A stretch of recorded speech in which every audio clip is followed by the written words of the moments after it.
Welcome, everyone, on this excruciating Earth Day, a day of mourning, a day of incredible loss as we come together. Horrific violence is being enacted in Ukraine. Women are being raped as our Earth is being raped. We are privileged and blessed to come together and offer whatever small offering we can make in the hope, with the intention of our sole purpose manifesting for the benefit of all humanity. Please welcome the incredible Clare Hedin, who will sound from the core of the earth the sounds that will embody and center us at this excruciating time of escalation. Thank you, Stephanie. Welcome, everybody.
Padme Om Mani Padme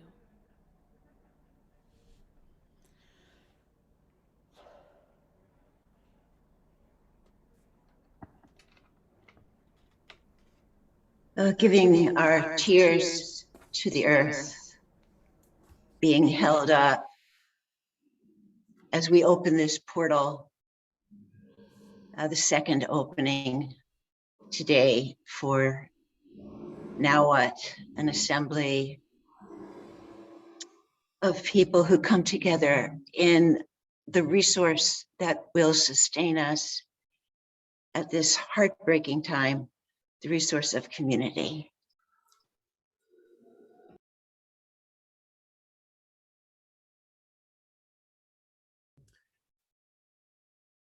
So if we were meeting together in one physical place right now, we would acknowledge the land we were on and those who have lived there. If there were people with a deep ancestral claim to that place who were still present, we would ask permission to be on their land and would only wish to gather there if we were welcome. And we use the word virtual to describe the digital space that we're gathered in today. But this space is real. We're real. We're using real devices and real electricity to connect with one another right now. And we can't ask permission for that in the same way that we might in a physical place with the people who have been there for ages.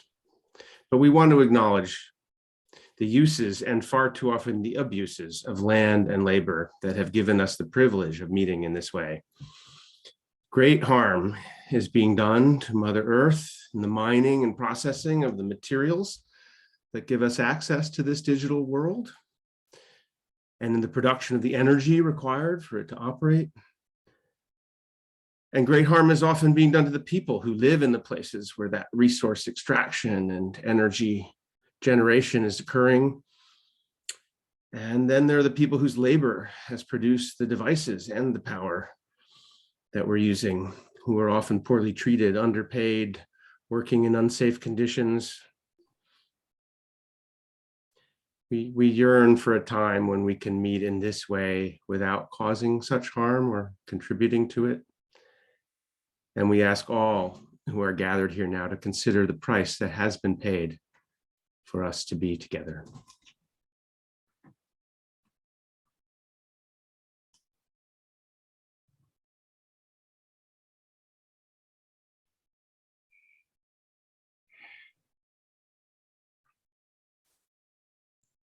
Thank you, Claire. Thank you, Ben. And moving now to an offering to our mother. Hello, everyone.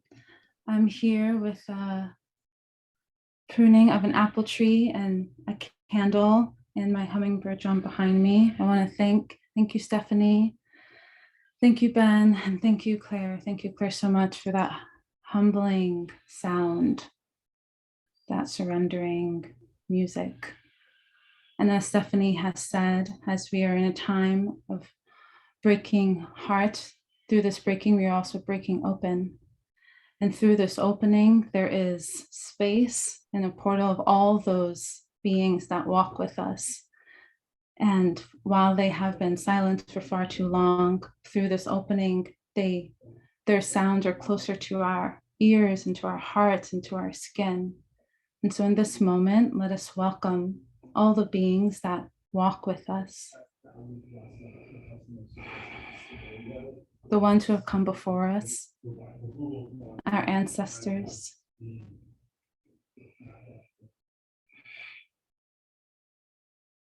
the ones who have carried burdens so that we could know what it meant to receive blessings.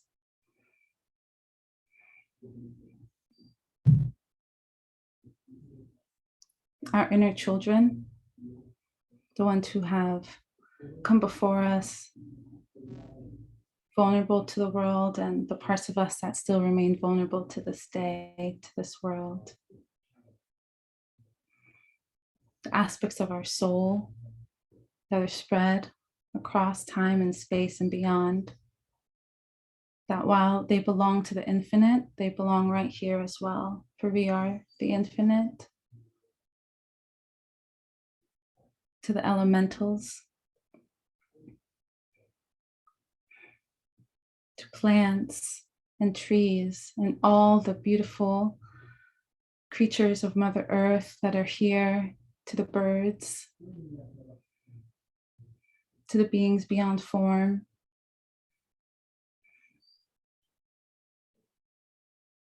welcoming the network of our systems of consciousness that hold us, that make us.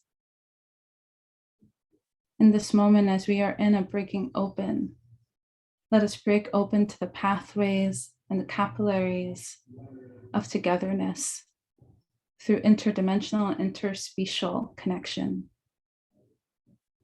Feeling in this moment, what does that mean to you? What does that mean to your body, in the room and space you are right now? That whether or not you're physically alone, you are not energetically alone. And everything is sentient. Everything is alive.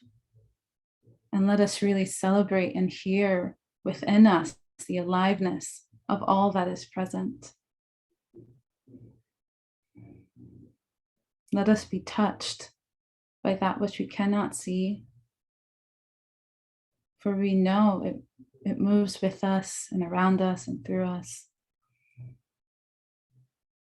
Let us deepen our capacity to listen to those divine impulses, to our inner voice and our inner self.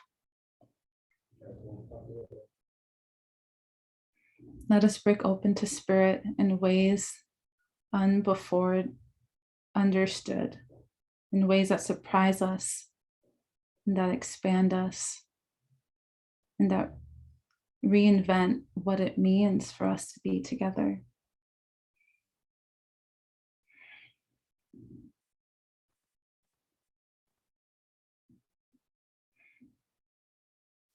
As we feel into the unformed that forms us and the parts around us and our ancestors, as we welcome them into the space, I would like to invite everyone just to unmute briefly and to make a sound that expresses the unformed. If it's an animal sound or a sound of your ancestral home or your first language, one moment of sounding this together.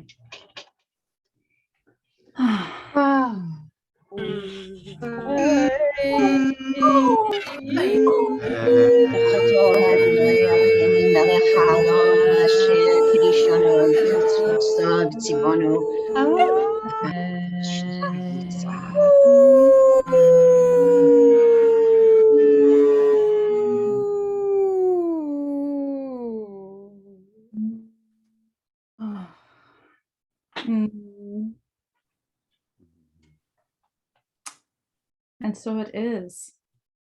Thank you. Thank you all.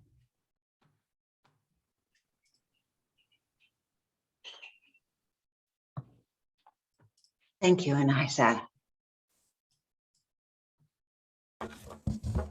I feel this entire opening today, or perhaps I need this entire opening today to be a prayer. The magnitude of suffering moving through my body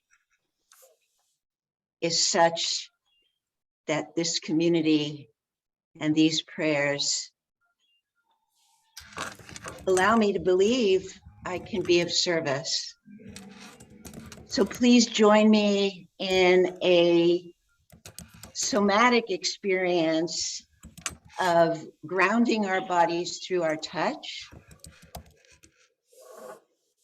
I would like to weave this directly into some poems, and for that I want to introduce my dear friend Stef Vink, who is here with us. Stef is very important to me, and I've never met him in person. We connected through Pachamama Alliance in the Game Changer Intensive. And one of the game changers for me was meeting Stef. And we're gonna collaborate as we sequence from a somatic experience to help ground us, and moving into the exploration of where we are together at this moment. So the somatic exercise, I'll describe it briefly. There is an area in your body, it's right behind your armpit towards the back. I'm just touching it with whatever fingers land there easily. And that is what I call a sacred site. And it's a site of self-love.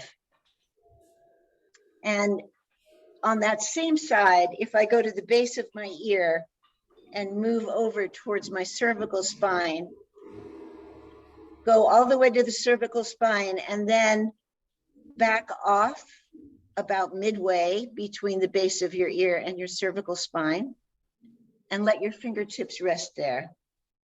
That site is called surrender. Allowing your awareness to soften your joints, dropping the soles of your feet deeper into the flesh of the mother. Let her hold us up, holding the sacred site of self-love and the sacred site of surrender, allowing the breath of life to move through you with the exhalation twice as long as the inhalation, and feeling how these sites make it possible for us to endure this grief.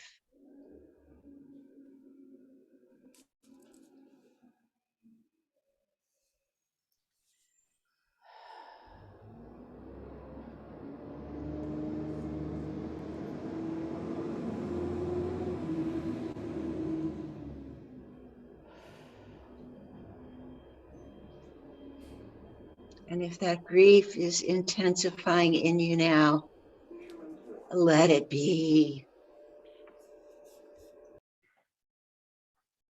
And shifting to the other side, just naturally and easily, knowing that these sites are you.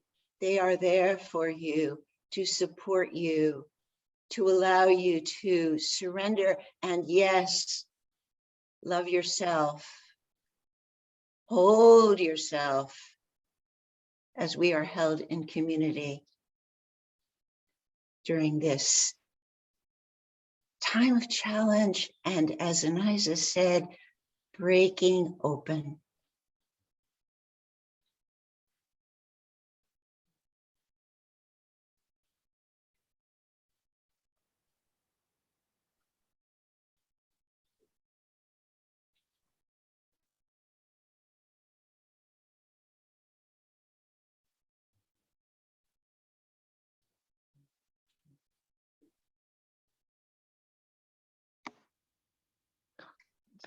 So to cross the threshold from prayer into an exploration as a community of where are we and now what? Where are we right now together? I want to read a poem, my poor attempt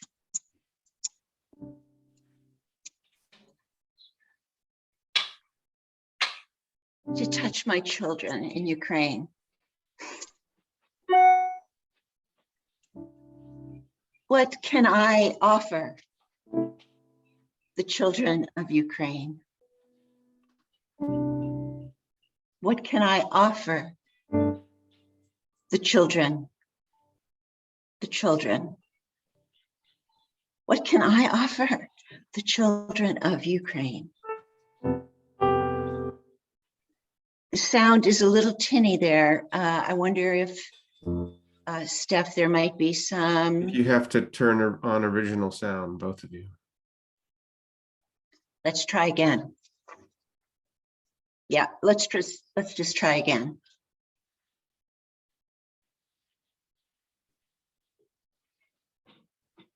This is all I can do. Okay, I well- cannot change anything on the sound. okay. Well, let's just go with it. I cannot do original sound. It has to do with the configuration. Got it. So So- what will work is if you don't play when she speaks, if you pause Stephanie and then Steph plays and then you speak, that will work better.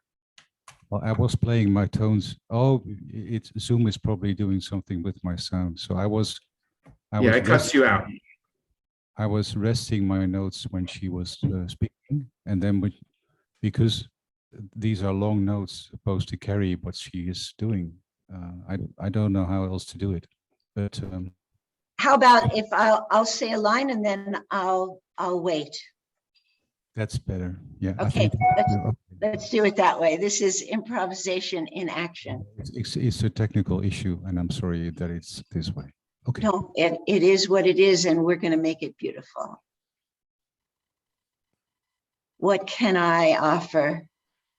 What can I offer? What can we offer the children of Ukraine?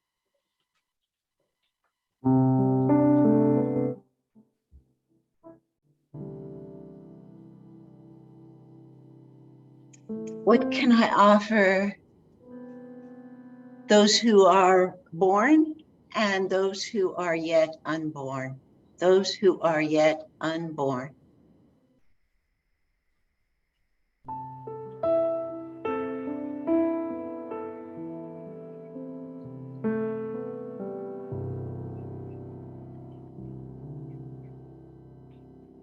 I can offer my grandmother heart. I can offer my grandmother heart.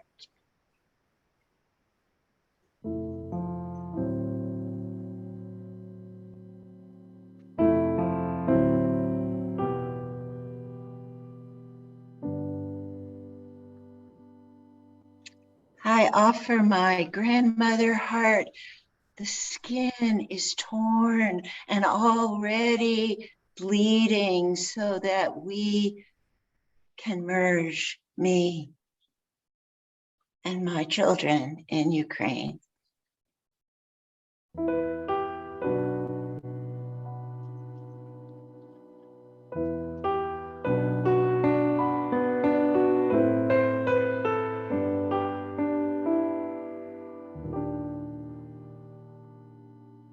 I am so far from you, little ones.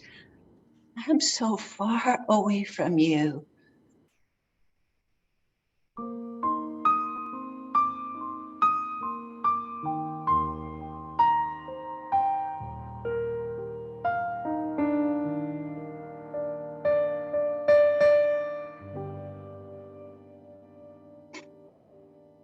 All I can manage are prayers that the soldiers will stop. Prayers that the soldiers will stop.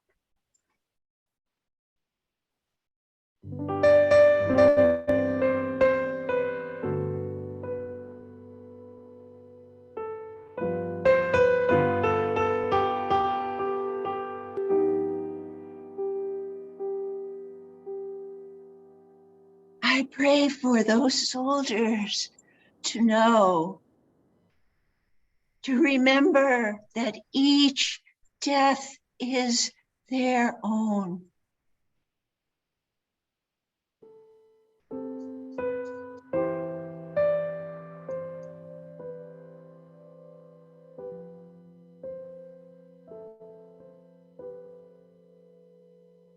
I am speaking to our universal genealogy. I am speaking to the embryology of all time. I am speaking to the embryology of all time.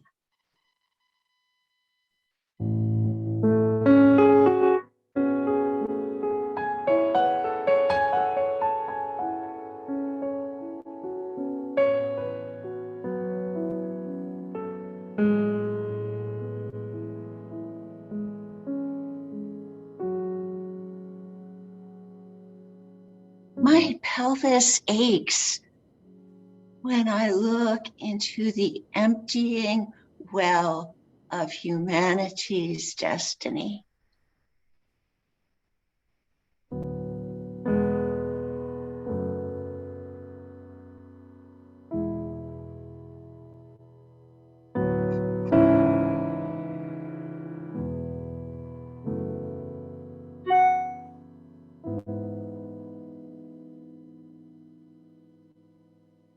I am a carrier of the lineage of the feminine. I am a carrier of the lineage of the feminine.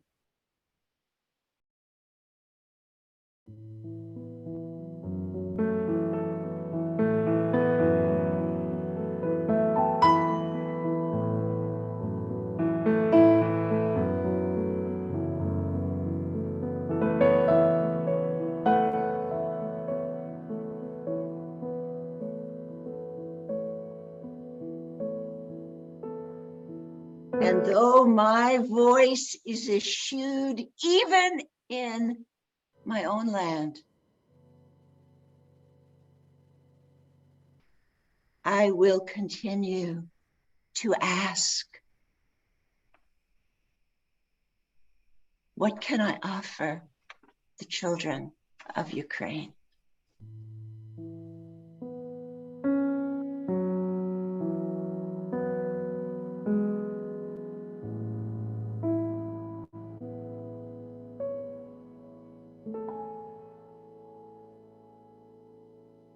Those born and those not yet born.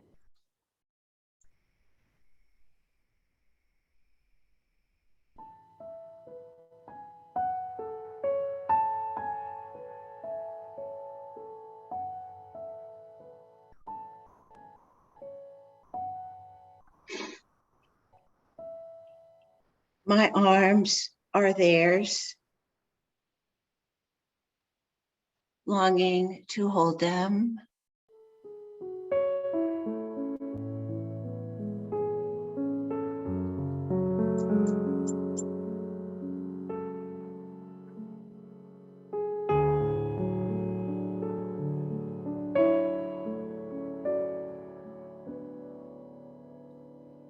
Longing to hold them and tell them that they are precious lights, that they are each precious lights.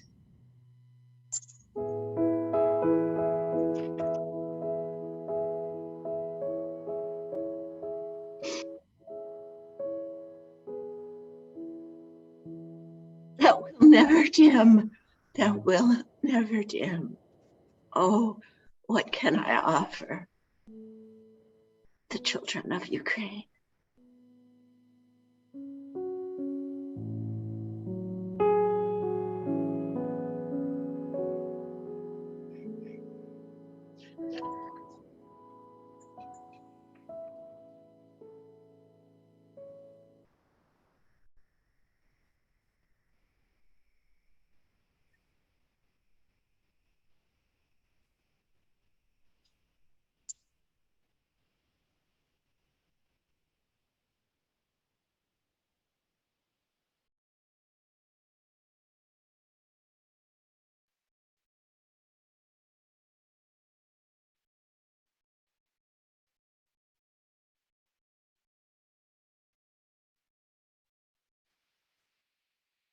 Breathing in, softening the joints, dropping the soles of the feet onto the flesh of the mother, letting her hold us up. not distracting ourselves from this grief, from these losses, from these precious lights that will never dim.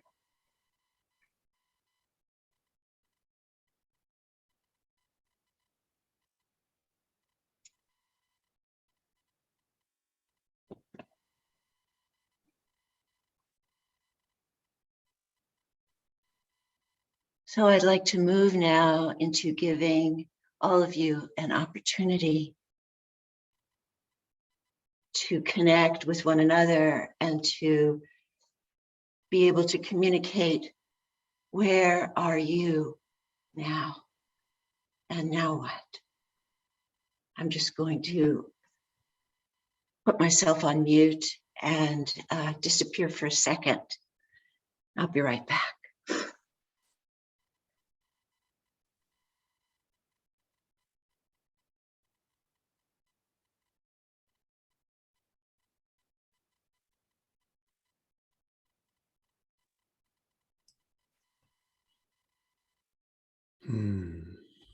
Just want to maybe take myself off spotlight too and look at all of you. If you care to turn on your video, feel free to do so. It's fine if you don't want to. Now, what is a participatory space? We don't do a whole lot of presentation. Our openings are different from the rest of our time together, where we're really in dialogue or song or making art together. So I want to welcome all of you who are here now, and those of you who aren't but will be with us, dropping in here and there over the next 5 weeks. It's a heavy beginning.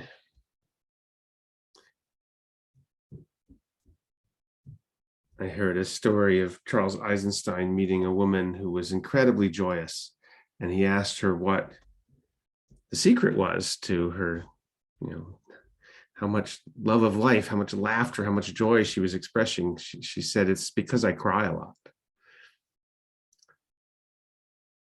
Grief is an expression of love, as is joy, and so I hopefully we'll do a lot. We'll do both of those over these 5 weeks.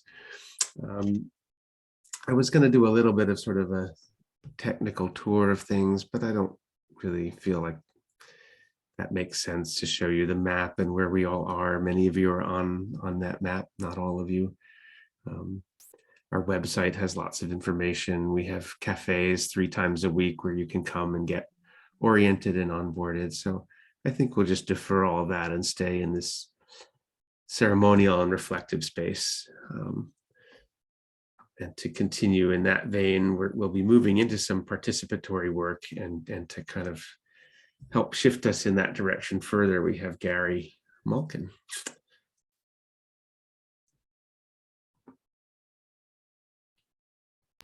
My. Had no idea what I was entering into. Hello, everybody. Yeah, it's interesting when you said this is more of a participatory than presenting space. Please forgive me if some of these things that I'm about to share might be contextual, but I find them important to just. So, Stef, thank you so much, and Stephanie and Steph, thank you so much for that unbelievably authentic. And I'm noticing suddenly the gardeners are now having this moment here right outside the door. I hope you don't hear it too much. I'm going to share something here, and I'm just going to stay with what I planned, even though it might seem a little presenting like. That's fine for the opening ceremony anyway. This is our one exception to that rule. Actually, you can do whatever you want throughout now. It's pretty open. Well, it's good. I feel the informality and the power of it, and it's beautiful. Thank you. So I'm just going to bring up some things that I want to share.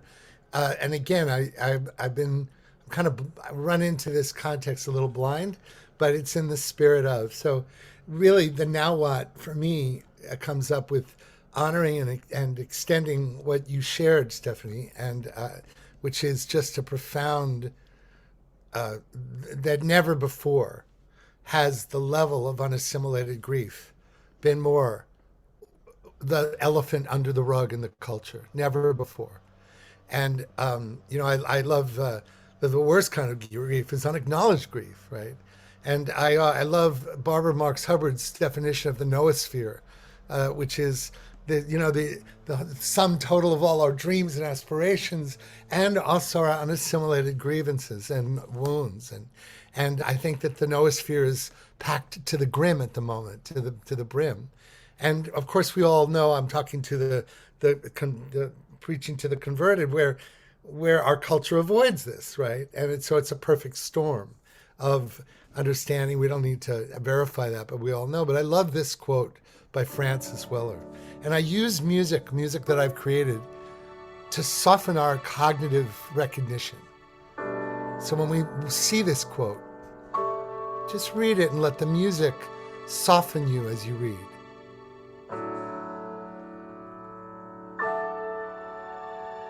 We're not seeing the quote, Gary. We see Oh. autumn stillness. Oh, hold on. That's weird. Hold on. So you don't see the quote. Wow. You were sharing your screen, but not that. You were sharing autumn stillness, like a player. That's weird. You don't see any visual? Now do you? Yeah. So I'm going to start over again here on this because I want you to hear. All right.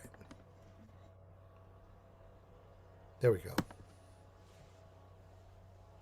So I like to use music that's inviting you to be in your heart and soul as you exercise your cognition. So let's read this and let the music be kind of the field that interacts with your consciousness as you read.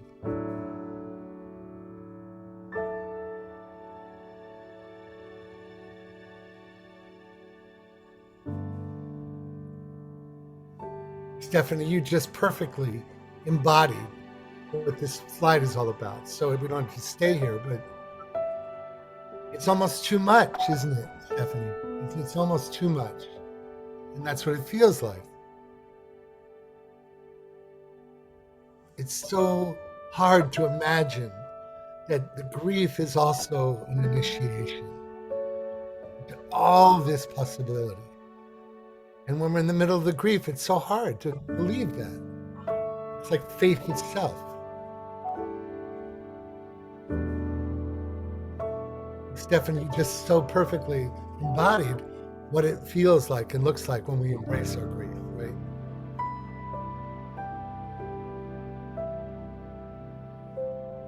So like unpacking that, again, what you've demonstrated, the gift and the courage of vulnerability. And I clearly don't need to say this quote, but it's lovely to know that the culture is catching up with us now. Brene Brown has opened the doorway. Vulnerability being the source of our authenticity and our innocence.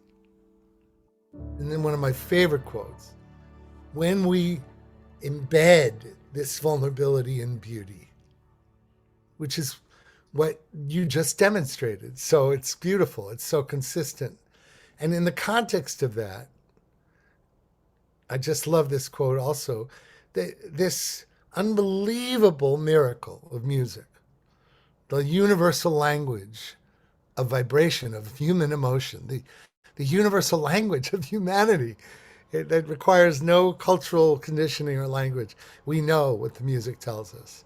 So in the spirit of that, I wanted to play a track that's touched over 1 million people around the world. And I'm just this last quote by Francis Weller. This is what I just experienced with you, your beautiful share, Stephanie and Stef. It's that as the daring, the courage, the beauty, the innocence, the power, the vulnerability, dare to love. The price of love is grief, right? And so in the spirit of that, I want us to allow ourselves to experience this first track of a resource that I'm most known for, which was after a 20-year career scoring TV, film, and commercials for the machine, as you will. Bank of America and all these big advertisers I used to create music for. So I had an initiation in 1998 of everything shattering in my life. Everything. It was a death of sorts. And out of that came this work. And I want to share with you the first track of it. And I'm going to share it with you. And I just want it to be like, let's place this experience on the puja together. And I'm going to turn off I can't turn off the sound or else you won't get sound from my audio. So I'm going to close the window.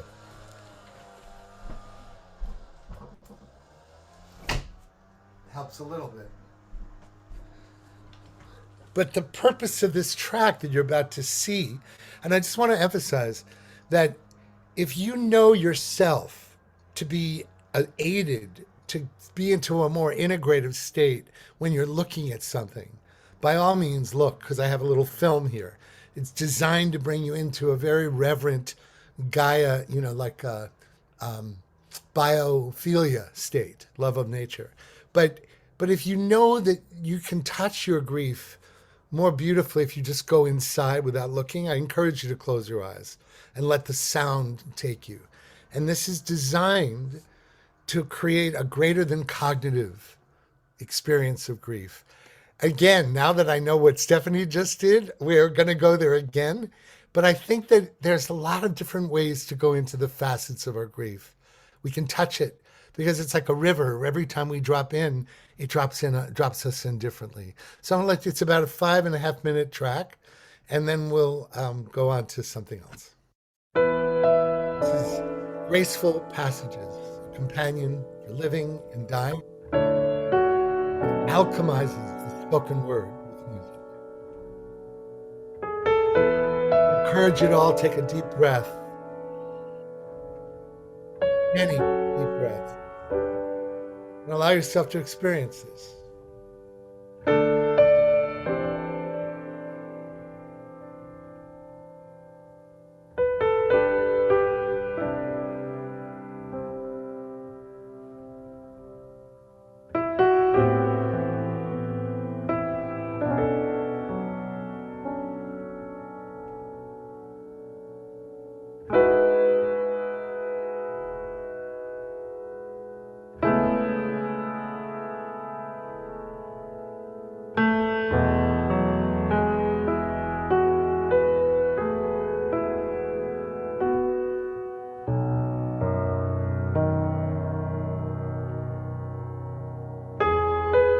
No one has ever prepared us for this experience.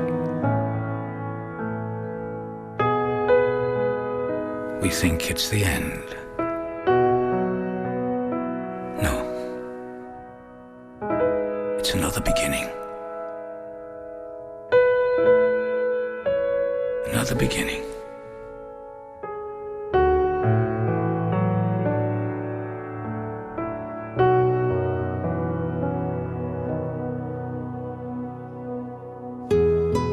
It's knowing that you loved. Knowing that you loved. It's not easy letting yourself be loved. Of course, we've learned to judge ourselves. And we're always judging ourselves.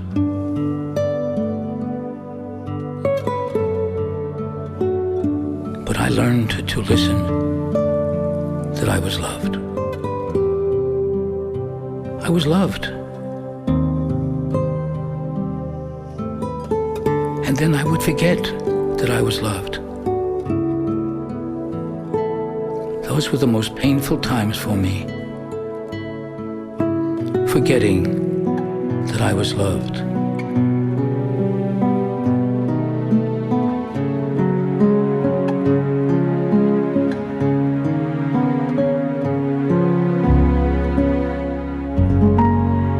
So you've let yourself be loved while you've been here.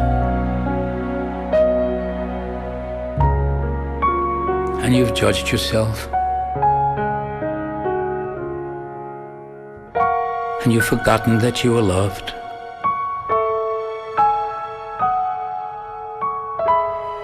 and you became alone.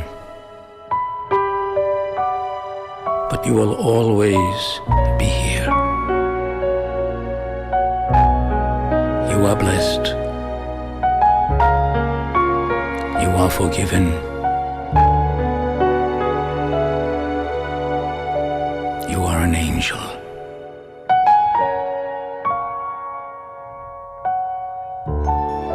You have to listen that you're loved.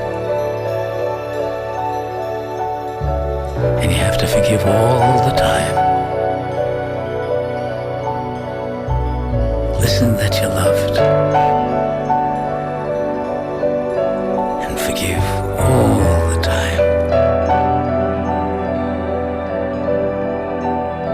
You are love.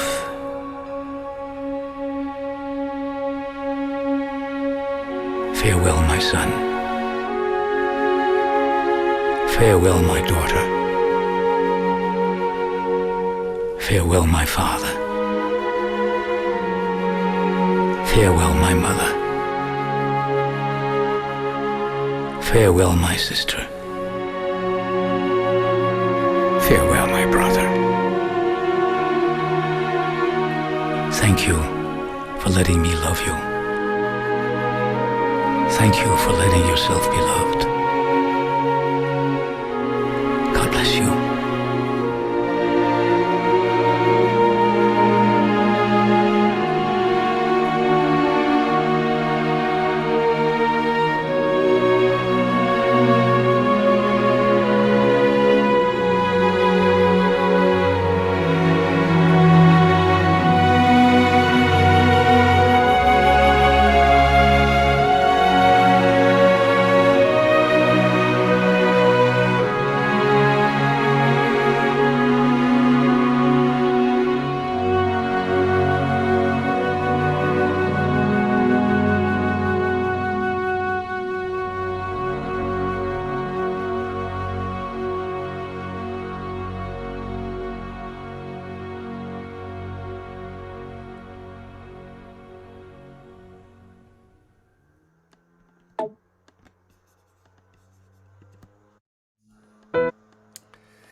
I'm going to go right to the song because I don't have much more time, but I just wanted to let the ripple of that drop in. But we will always be here. My father's family came from the Ukraine. This time is a time of such heartbreak because the accents I hear in this time when I hear these women and children interviewed is the accent of my grandmother. And I've really been given the opportunity to recognize that there is something so very real about the ancestral blood reverberating in my heart. And I just have to go to a bigger awareness that all is well somewhere in all of this. And this wonderful thing about getting a greater than cognitive understanding, the intimacy of saying goodbye, imagining saying goodbye to your mother, your father, your brother, your sister, your friend is suddenly the preciousness of life becomes so extraordinary. The gratitude for the preciousness of life. And so many indigenous people say grief is not meant to be stayed with in an eddy of cycling. It's meant to bring us into a radical gratitude. And in the spirit of that, because I want to move right to it, is a song. And please forgive. Normally I use a mixer and something's wrong with the mixer. So I hope the mix between the piano and the voice is going to work. But really, when we collectively remember who we are, when we collectively drop into the experience of remembering that we will never die, that which we are is even shedding the mortal coil, there's something very magical. So at the end of this song, there's going to be a period where you'll be able to ask to sing, and obviously with the latency factor, it won't work. But I'd like you to sing anyway. And in it, it's a vow. We will remember who we are. It's a very beautiful way to acknowledge our mortality together which makes our interconnectedness in the field, in the unified field, even more special.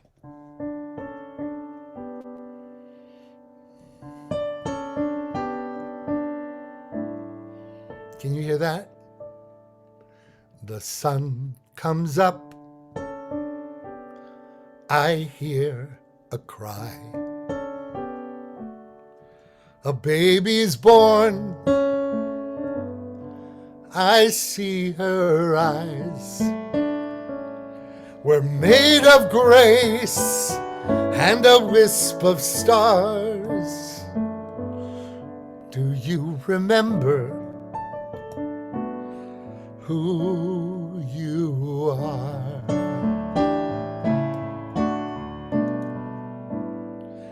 We take first steps and we fall each day.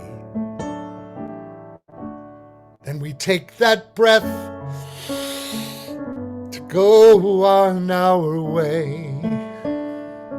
We're made of hope and a wisp of stars. Do you remember who you are?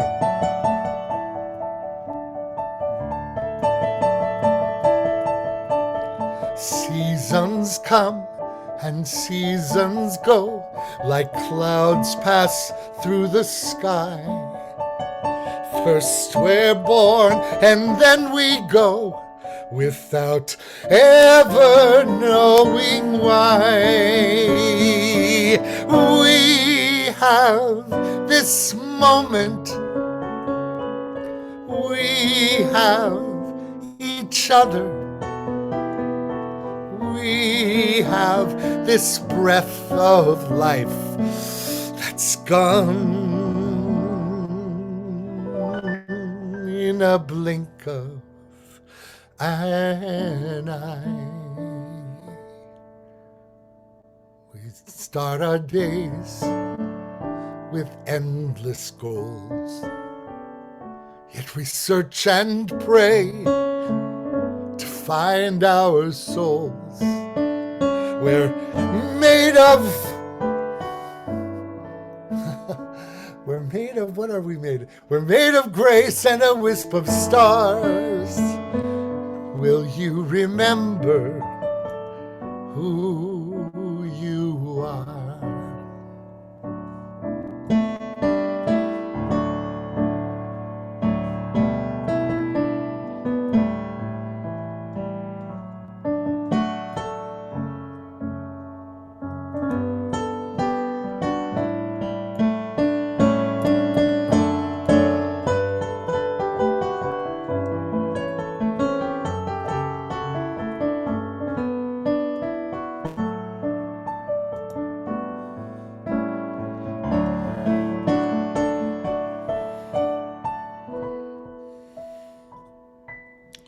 We plant a seed and watch it grow.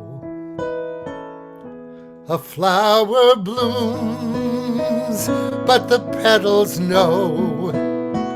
We're a flash of light and a wisp of stars. Will you remember? Will we remember? Will you remember who you are? And here's the sing-along part. As a vow to you and all of us, we will remember who we are. We will remember who we are. We will remember who you are. We will remember who we are. Hand on heart, we will remember who we, go ahead and unmute. We will remember who we are.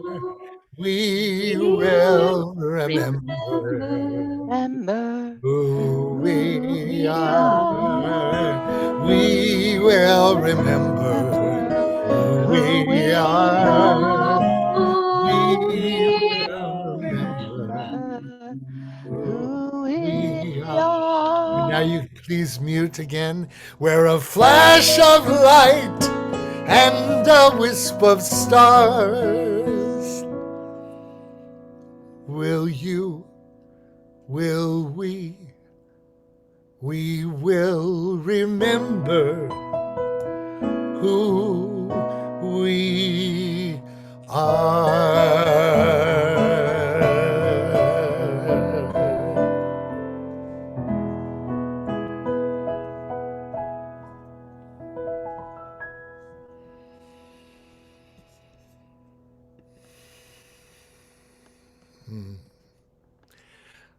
I just wanted to bring a reference to the concert I'm doing tomorrow night, just because otherwise, if I wouldn't normally promote anything, but that's all proceeds are going to the Ukrainian Relief Fund, and I can put the link into the chat.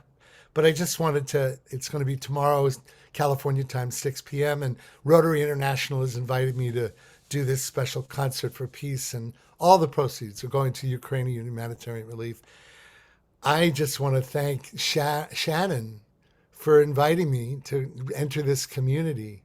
And just thank you so much for introducing me to a whole pocket of depth and sincerity and art and meaning. And thank you, Shannon, for bringing me to this world. And I look forward to more opportunities to engage. And I hope it's played a role. And there'll be some more, a little bit more that we'll do later with poetry and a little bit of music that was created for spoken word with Claire. But that's the end of my little piece. I hope I didn't go over the 20 minutes or 15 minutes too long.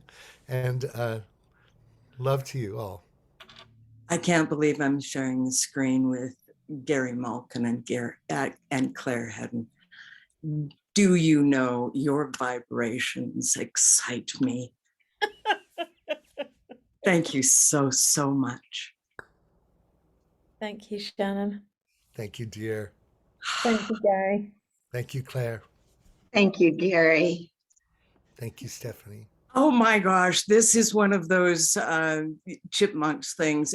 And I've got to bring Ben in on this one too.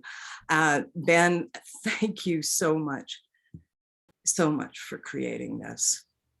Look at this. There's just such great beauty. And this is how we change the world. This is how your question is answered. This is the gift that you bring. Thank you.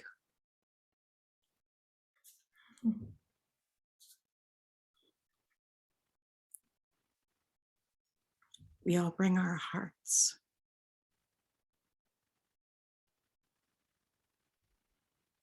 There has to be diversity. All of that has to happen so that this happens. And all of what happened in our lives had to happen so that we could be here now to crack open.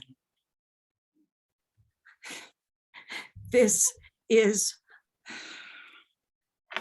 the next dimension, the next dot that is thrown out that creates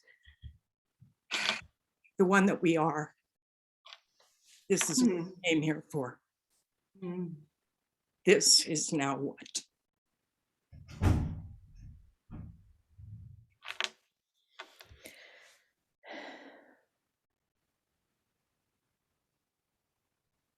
You are now what? We are now what?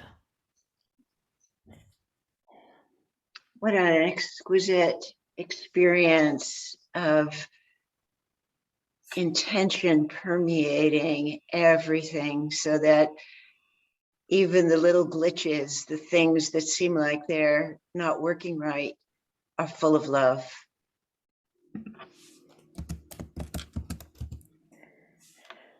Ben, can you bring Anayza up, please?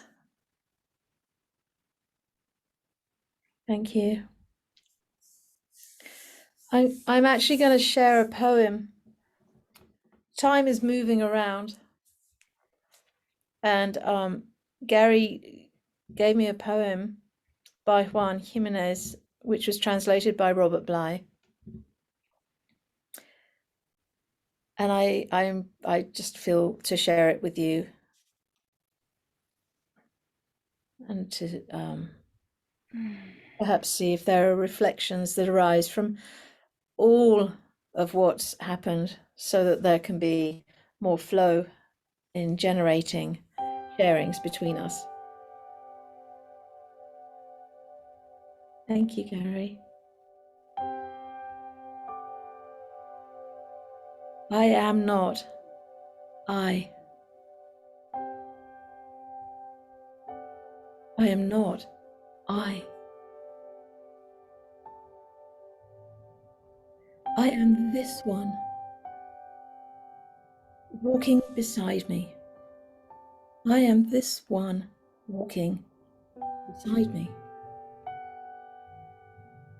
whom I do not see. I am this one, walking beside me, whom I do not see, whom at times I manage to visit. At times I manage to visit.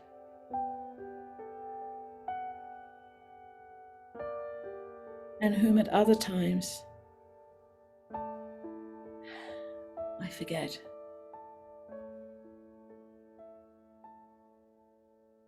The one who remains silent when I talk.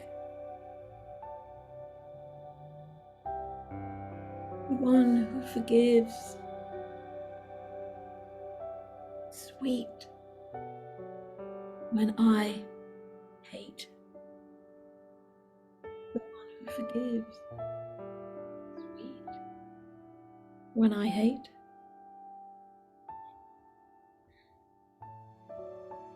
The one who takes a walk where I am not.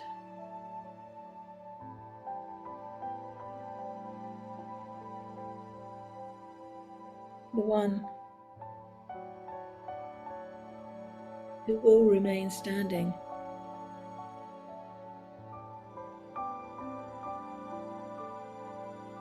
when I die.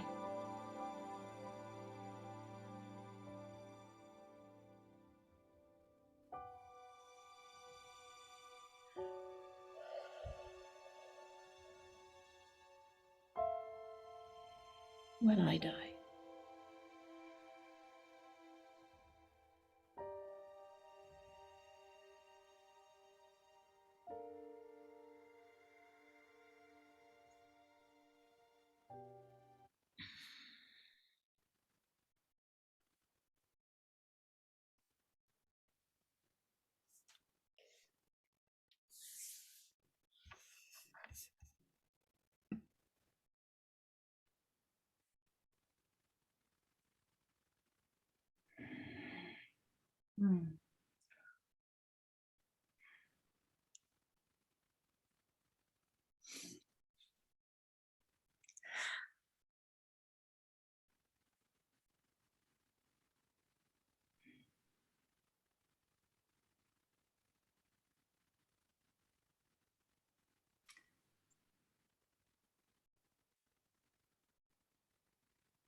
I feel we've experienced silence speaking here in our time together.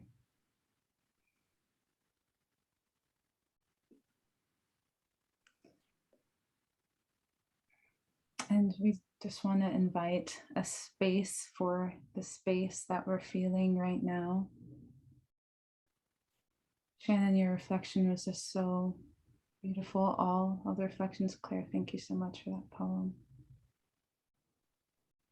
And for not only the words, but for you saying the words. You know, it's not only what say, it's who's saying it and how we're saying it, and so full of spirit, I feel here. So I just want to invite people to express whatever is present for them in this moment, however they feel. I would like to offer to Stephanie and Gary and Claire and Anayza a possibility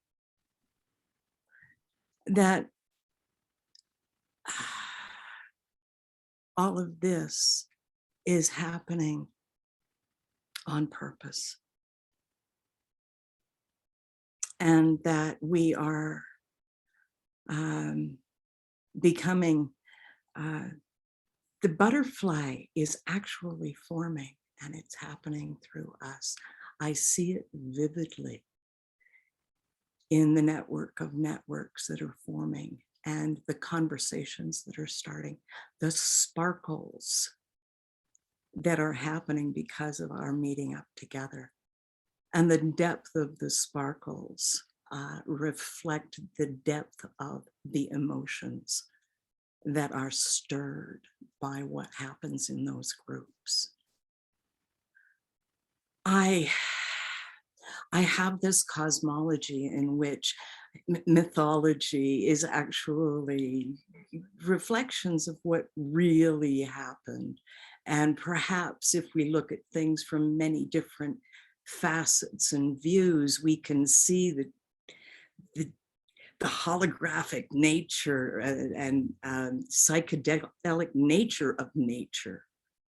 And that we are actually creating with our interactions the natural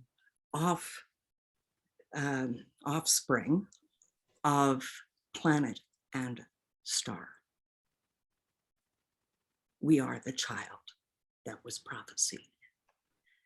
We're in the process of creating the organs of the one that we are. I'm sorry, I don't want to take it up any more time, but we are creating that one through our interactions. And I love what I see and hear here. And that's why I'm part of Humanity Rising. And thanks, Ben and Stephanie, and I'm shutting up now. This is exciting. Never apologize, Shannon, because this is the Anyway Police speaking on another level, because you're speaking on behalf of all of us in the way that Bohemian Dialogue talks about. This is all for, you're speaking for all of us, sweetheart. Don't forget that. Thank you. I said on my knees when I was a teenager, I said to the face of the full moon, I said, I will speak for you. When the time is right, I will speak for you. And I never knew who you was. And that story is going to be published in Sacred Stories coming out in December. And I am so honored to be a part of that. That volume is called Ascension, and it is what we are doing right now. Beautiful.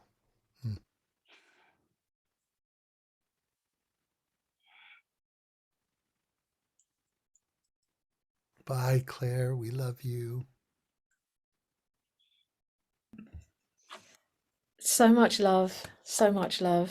Thank you, everybody, for bringing yourselves here to be together. So nice to see one of your families, my dear. Thank you for inviting. Yes. So I go now and deal with some other beautiful souls. Bless Yeah, it. lucky. So are we. Bye for now.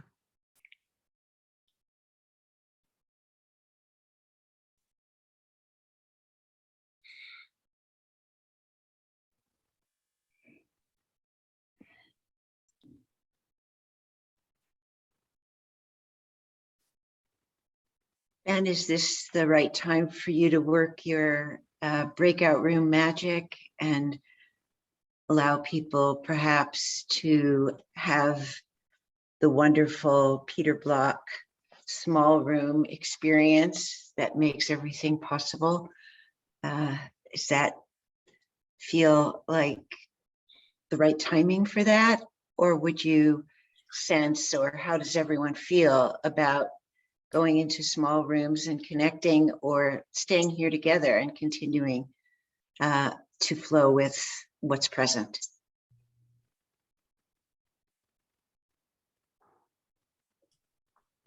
Their collaborative feelings. Anayza and Claire have framed this space, and I believe their desire was that we stay together, right, Anayza? That was the original vision, but I also feel whatever moves us, and if people feel to speak more, and I like small. that.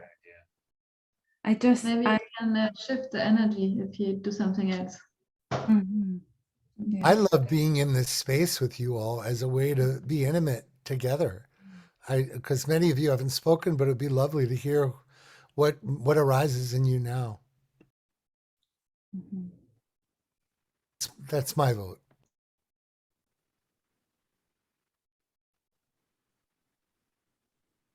Yeah, let's do that. Mhm.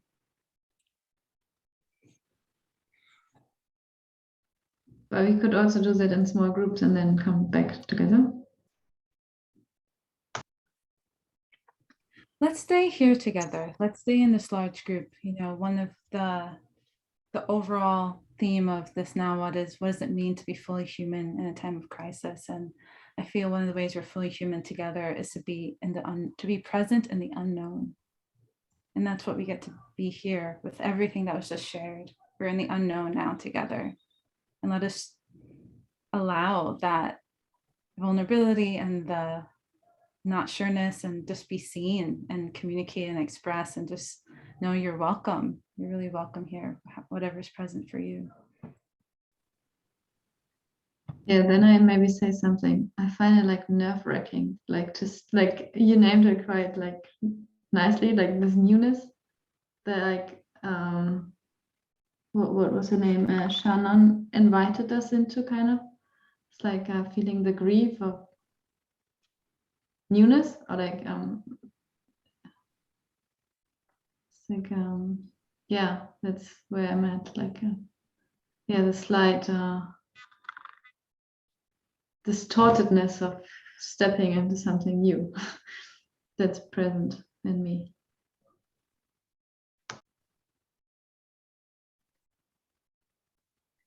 Actually don't feel like I completely understand you, Christina. Would you mind saying just a little bit more about what you're feeling?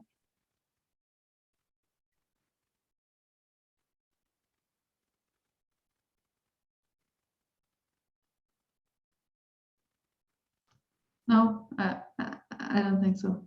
Either you got it or not. Like it's just can't be repeated. Okay.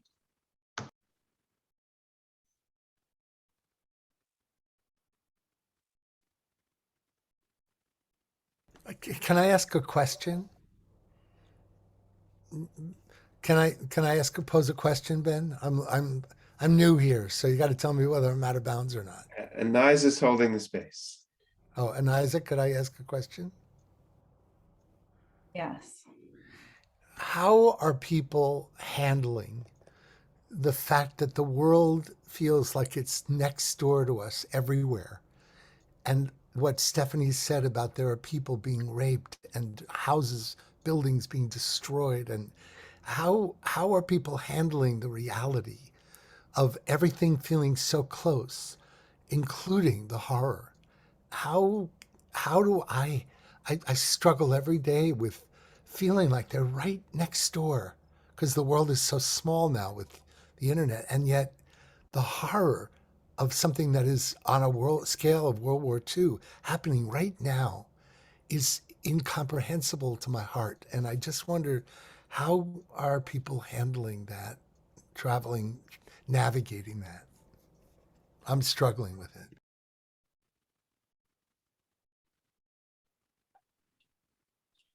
Well, I'm grieving. I'm in a lot of grief. I cry every day, more than once sometimes.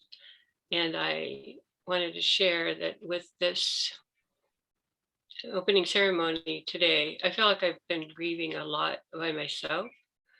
And with this ceremony today, I am feeling heard just in what you all presented for my grieving and my gratitude.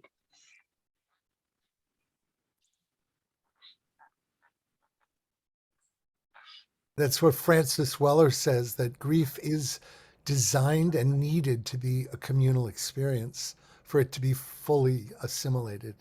And I thank you for saying that, because it's true. I'm really happy we're not going to dyads, because there's a comfort in knowing that we're all there together, here together. Anyway, I don't want to dominate. I just wanted to reflect.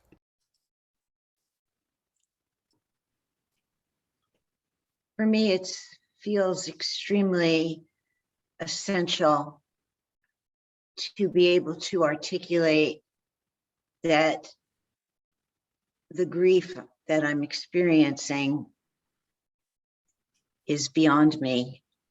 It is not my personal grief, but it is my personal grief. And that I know that feeling it is one of the ways that I can unite with the suffering of others. And I can only pray that in that blending, some healing could be happening. But knowing that this is not about me, while it is also about me simultaneously, is both excruciating and exquisite at the same time. And not trying to fix it or do anything further with it or get away from it. Feels consciousness shifting.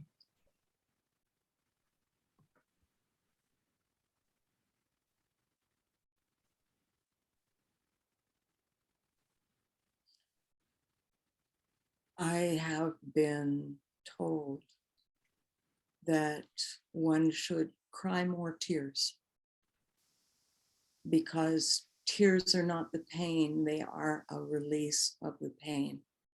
I have heard that by crying the tears, they are how the vibrations of grief move from the now into the past, and they can be transformed and transmuted by the Great Mother through our expression of the tears. And I thank you so much, Suzanne, for every tear. Every tear. Thank you.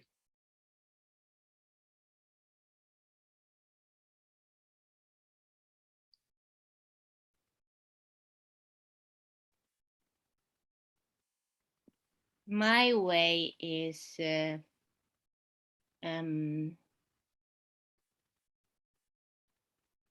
how I have been thinking was that not only now, but all the time during my life, this our energy we generate really create the reality. So my way at the moment is to be somehow neutral ground, so no judgment and no positive or a negative kind of way of thinking, just be here and being here. I don't know if I want to say I, but just being here is my way of dealing, and not adding emotion or not adding things, but just being and doing, just like all the insects are doing. They know what to do. that moment, and that how I want to live at the moment. Feeling it, but in my own way. Thank you.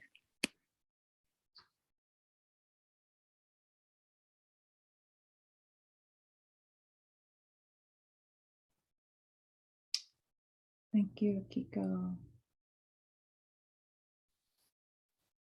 Hey, just wanted to express some gratitude for this space. It feels like a sanctuary, and I really appreciate the presence and the openness and I guess it is neutral in a way because you can feel whatever you're feeling at the moment in this space. So yeah, I just wanted to say that. Thank you.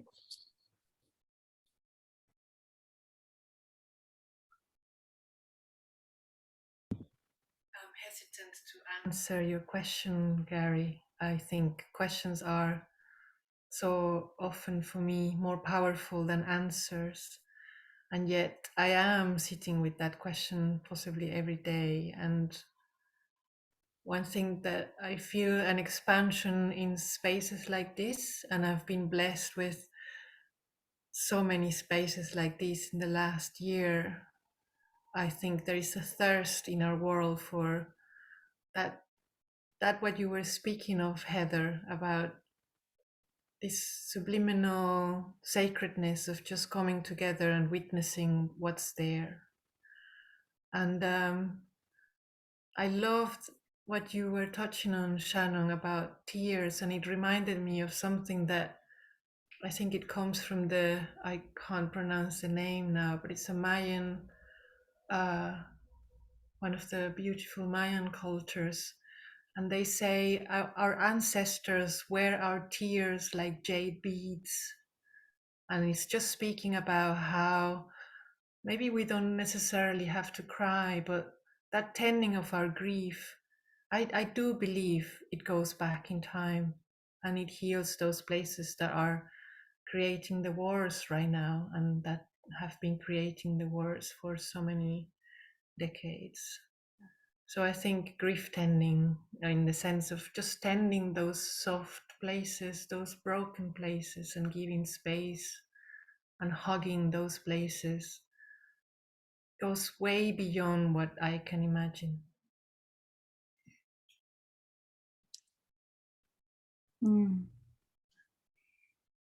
So beautiful. Thank you, Zita. It just inspires me to say, my experience is that all emotions and feelings are out of time. They come through all time.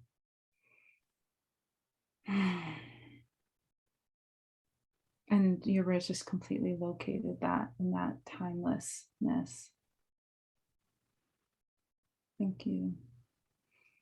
I have to leave, so I'm passing the baton to Ben. Thank you all. I loved your words, Heather, in terms of like sanctuary. There does something sacred and special is amongst the space. So thank you all for your presence. Thank you for yours, Anayza. And we are at the official end of our 90 minutes. I declared we were on Kairos time and we didn't have to abide by that. So I know some people may have somewhere else they need to go. And we could do sort of a closing and then move on. But I'd like to keep the space open just a little bit. Maybe we pause to say goodbye to others who have to leave. Yeah. And I'll just, how about this? We'll give you a little. And Ben, did you see my suggestion? It's a 3-minute for spotlighting to people's presence. If you have a mind to it, I think it'll be really beautiful if you're interested. Okay, but let's people may have to leave, Gary, so we can move into that. That's fine. That's fine. But in the meantime, if anyone has to go, do you want to wave goodbye and say goodbye, perhaps? Thank you, Anayza. Thank you all. Bye. You all. Thank you. Thank you, everyone. Beautiful people.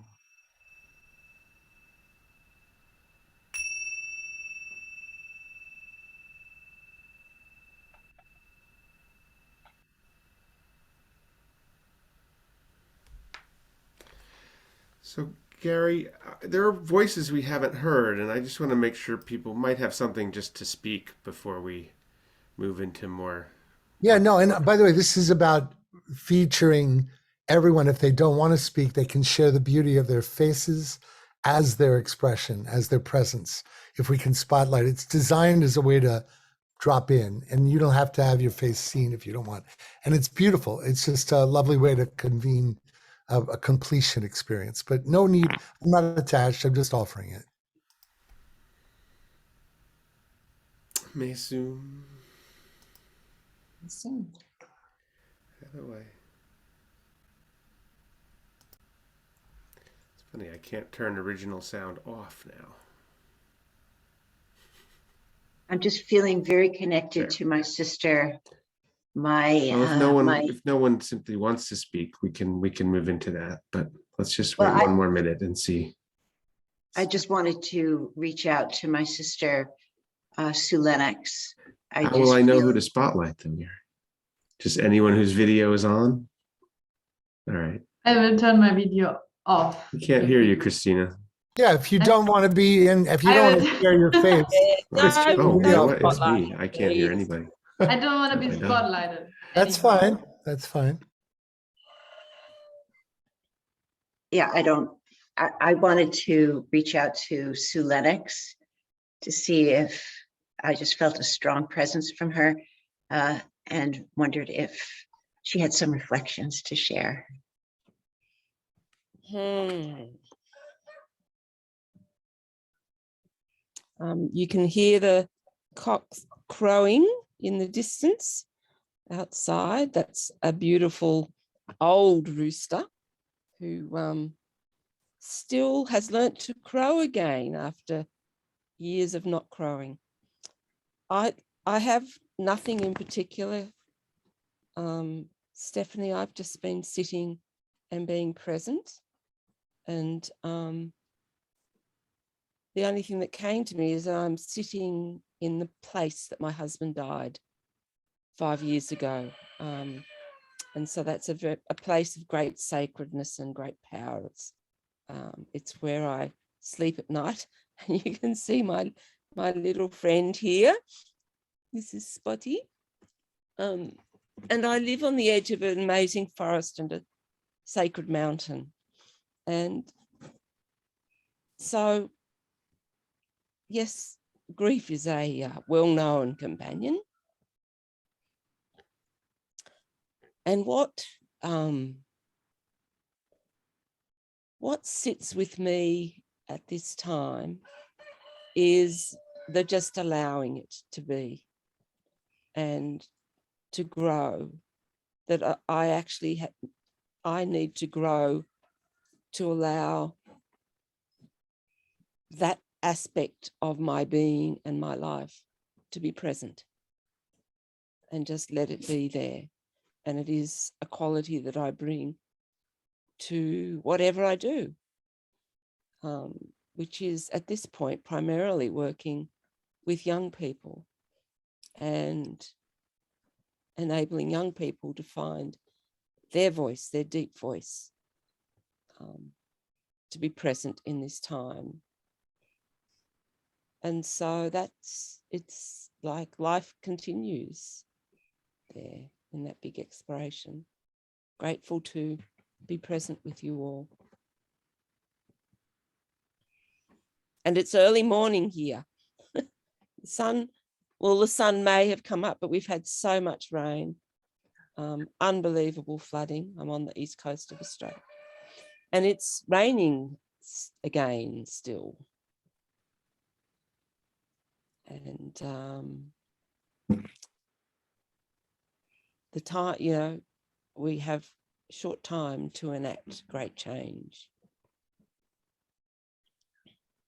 Thank you all.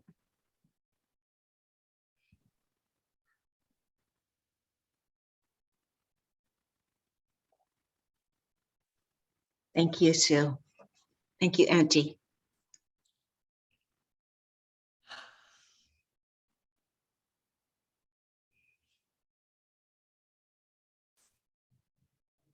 I'm just impressed by the depths, like real pure depths that can be present in this space. It's like I feel like a pure honesty of what's expressed. It's not like a superficial kind of going deep, but it's like really going deep. So yeah, it was like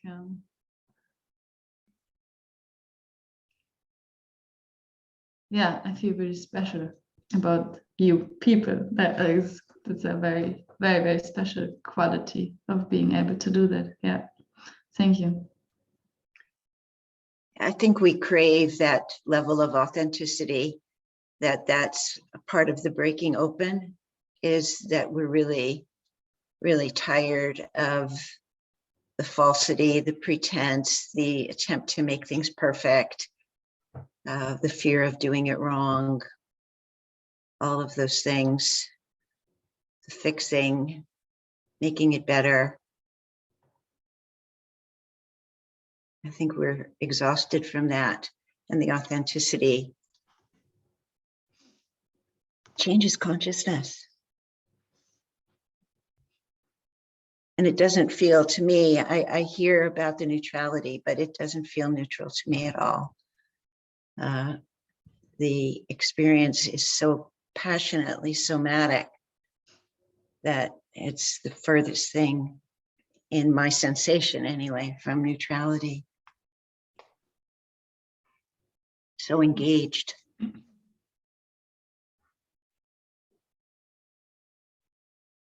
Yeah, thank you for bringing the other side of not being neutral. Like it feels literally like you bring something into the body, like with what you bring of taking things for real.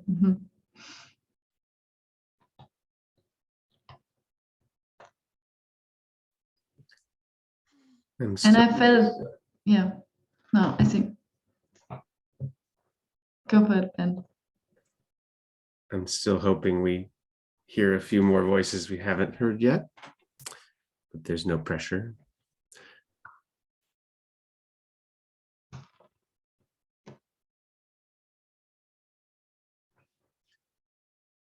Bye, Dita. I want to say something. The way I'm handling this is by looking at my ignorance and seeing it bigger and bigger and everywhere. My partner and I both ended up needing medical attention. And all the years that we were growing up and taking risks and being responsible for ourselves and doing what we wanted to do. And so what if we broke a leg? So what if it didn't turn out right? Nobody told us, nobody told me, when one person gets hurt, how many people's lives are changed and how much money it costs and how much is diverted from where it was going, how much a part of the world a person is who fails, who doesn't make it, who gets hurt. And the thing about staying with failure is that it also has the side to it of maybe I'm not so smart about thinking things are so awful. You know, maybe I'm just not so smart about thinking things are impossibly awful and dangerous and so forth. Maybe I'm ignorant there too.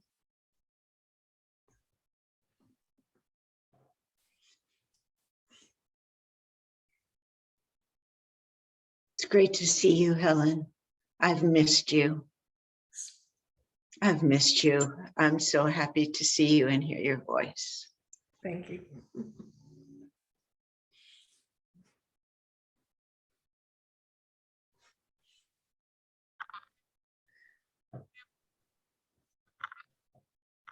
I would like to offer a little tool that I have used in order to keep a connection going with spirit in my daily life.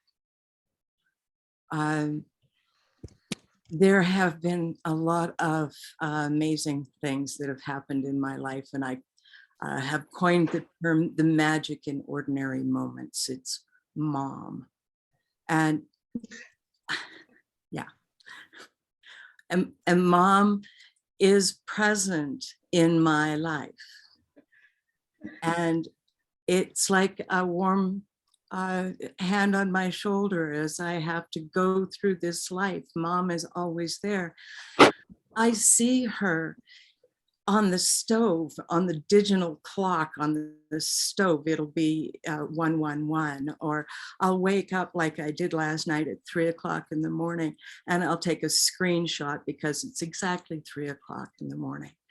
Or, and I have, my photos are, 50% screenshots because of, it was 3:45 in the afternoon when I flipped open my phone to take a photograph.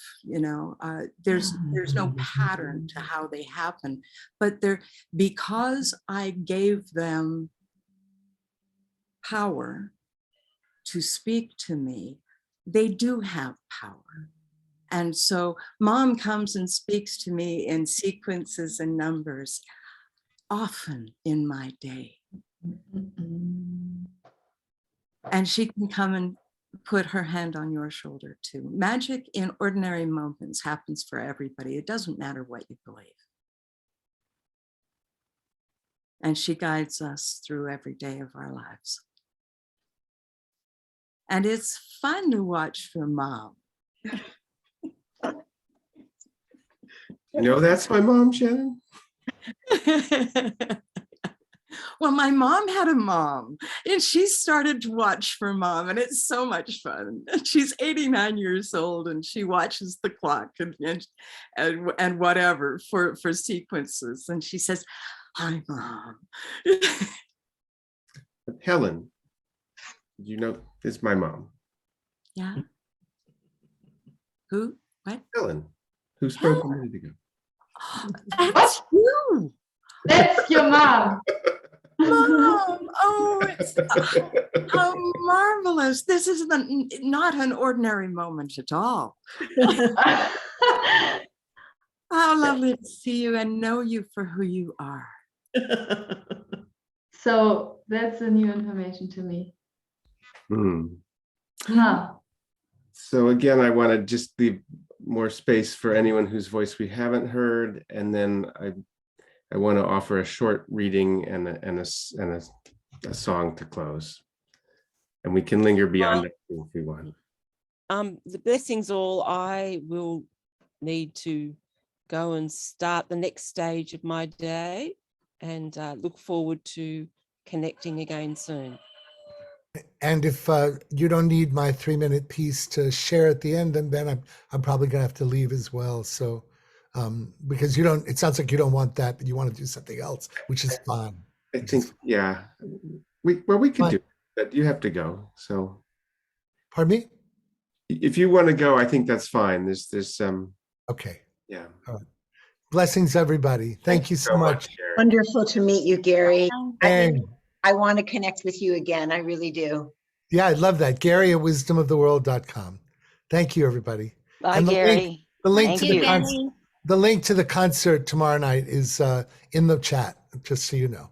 Bye, everybody. So much. Bye.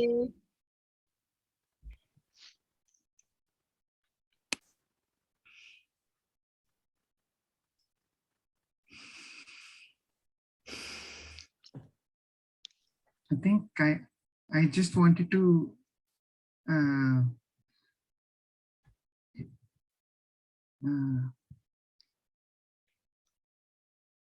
it feels nice to have essentially metabolized this experience. A lot of things happening. Just very grateful.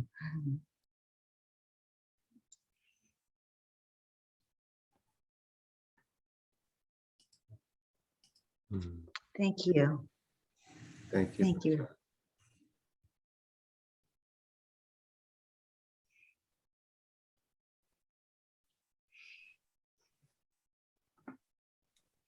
Well, can you guys hear me? Yeah. Oh, good. I make a practice of trying not to compare, but I'm thinking this is the best opening ceremony that I've attended. And there I am comparing, but there's something, the intersection of this being Earth Day and just all the beautiful offerings and yes, the tears and the emotion was really touching, and to be part of it, I feel was an honor. So I'm grateful for everyone's contributions. Thank you all. Thank you, Tina. Great to see you, Tina. Yes. So some words from my part. I think I'm one of the last to speak. So conclusion is, so I do not want to promote myself as others. So, but the point is, maybe grief is a very strong feeling. So being not a native English speaker, so I had to look up grief. What does it mean? Because it's not in my active vocabulary for some reasons. What does grief mean? So it's not something which for myself is the word itself in English is connected to me with some feeling just because of this reason. But conclusion is that grief maybe is one of the very strongest feeling because it's a strong feeling. The question is, of course, how to channel this feeling. So because there's a personal grief with our own environment, our own feelings, but also there's the grief of society and the grief of Earth. There are different levels. And actually, one conclusion is which I shared, that grief is maybe one powerful tool for transformation. But this just makes a problem because if you rationalize this grief, there's a rational level above it. So there's a feeling and there's a rational level above it. There's a risk maybe to misleading the grief, which is a very real natural feeling, yes. But maybe the grief, if you look at society, is maybe channeled in the wrong way. To put it, that means it's our grief maybe and our group, which is not visibilization, is just hiding the others, the grief of the others. Or before in the chat, we had a lot of comments. We are in this city, but before it was another city of original persons. But there's a problem. So where are these original people just now? So so I come from southern Chile. We have the same situation. So there are hidden original people which are not visualized. So the others have their own grief, which is maybe not our grief. That means if we express our grief, maybe we hide the grief of the others. Or if you talk about war, there are always two parts, always has been historically. And maybe it's our grief of our side of our war, which is hiding the grief of the other side and their war. And so this is a big problem. Conclusion is grief is maybe a very strong emotion, but the question is where it will go. Thank you, Stefan. To give the grief to the mother. That's all we can do. All wars are against children. Yeah. All wars are wars against children. All wars. It's Howard Zinn's statement, but so many others could have made it. We should make it. We should say that. That should be emblazoned in front of our eyes every day. All wars are wars against children.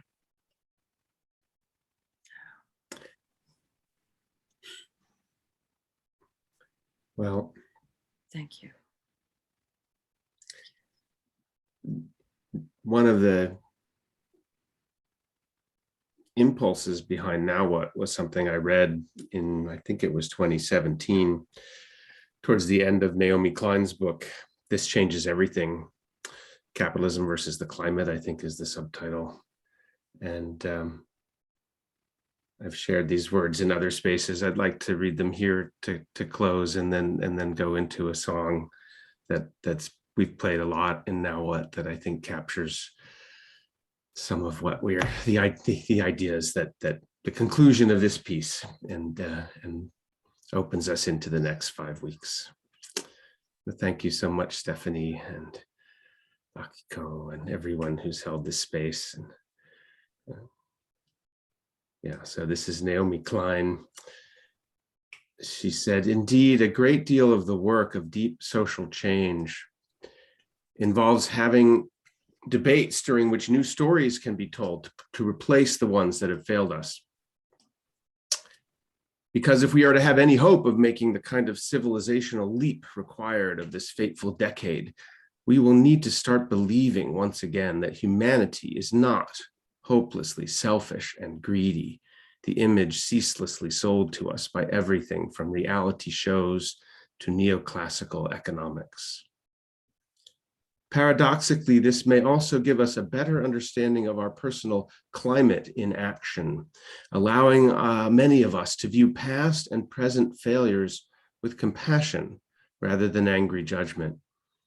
What if part of the reason so many of us have failed to act is not because we are too selfish to care about an abstract and seemingly far off problem, but because we are utterly overwhelmed by how much we do care? And what if we stay silent, not out of acquiescence, but in part because we lack the collective spaces in which to confront the raw terror of ecocide? The end of the world as we know it, after all, is not something anyone should have to face on their own.